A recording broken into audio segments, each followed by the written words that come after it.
ரீல்ஸ்லேருந்து ரியலுக்கு வரணும்.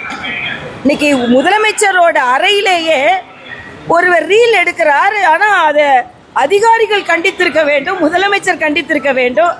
ஆக ஒரு தீவிரத்தன்மை செயலாற்றலில் இருக்க வேண்டும் என்பது எனது கருத்து.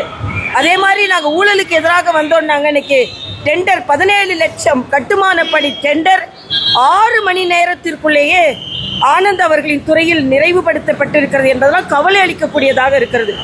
எல்லாவற்றிற்கும் மேலாக கிட்னி திருட்டு, அதை பற்றி இன்னைக்கு விசாரணை முடுக்கிவிடப்பட வேண்டும் என்றும் ஒரு தகவல் வந்திருக்கிறது. சென்ற ஆட்சியில் என்னென்ன தவறுகள் நடந்ததோ அந்த தவறுகள் நடக்காம இருக்கணும்.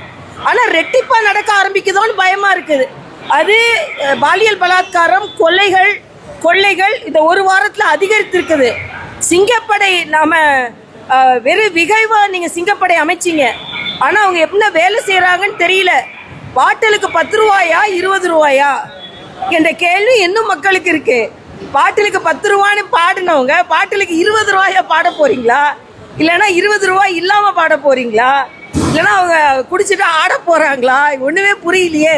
அதனால இன்னும் கொஞ்சம் தீவிரமாக முதலமைச்சர் காலையிலிருந்து சாயந்தரம் வரைக்கும் அலுவலகத்தில் இருக்கிறார், அது பாராட்டுக்குரியது. ஆனா இருக்கிறதுல கான்கிரீட்டா அமைச்சர்களை கூப்பிட்டு புதியவர்கள், ஏன்னா இன்னைக்கு கூட இங்க கவுண்டம்பாளையத்தோட எம்எல்ஏ அதிகாரிகள் கூட்டம் எப்படி நடத்துனாங்க நம்ம பார்க்கும்போது நமக்கு கவலை அளிக்கக்கூடியதாக இருக்கிறது. புதியவர்களுக்கு வழிகாட்டுதல் நடக்க வேண்டும்.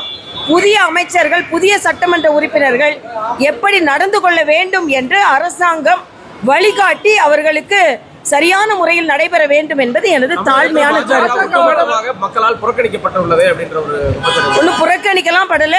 ஒரே ஒரு எம்எல்ஏவா இருந்த திமுக அப்புறம் ஆட்சிக்கு வந்தது. நாங்கள் 2 எம்பியா இருந்தவங்க இன்னைக்கு இந்தியாவை ஆளுகிறோம், 20 மாநிலங்களை ஆளுகிறோம். அதனால வெற்றி தோல்வி என்றது சகஜம்தான். நாங்கள் வாக்கு சதவீதத்தை அதிகரித்திருக்கிறோம். நிச்சயமா நாங்கள் இந்த தோல்வி யாரும் எதிர்பார்க்காதது.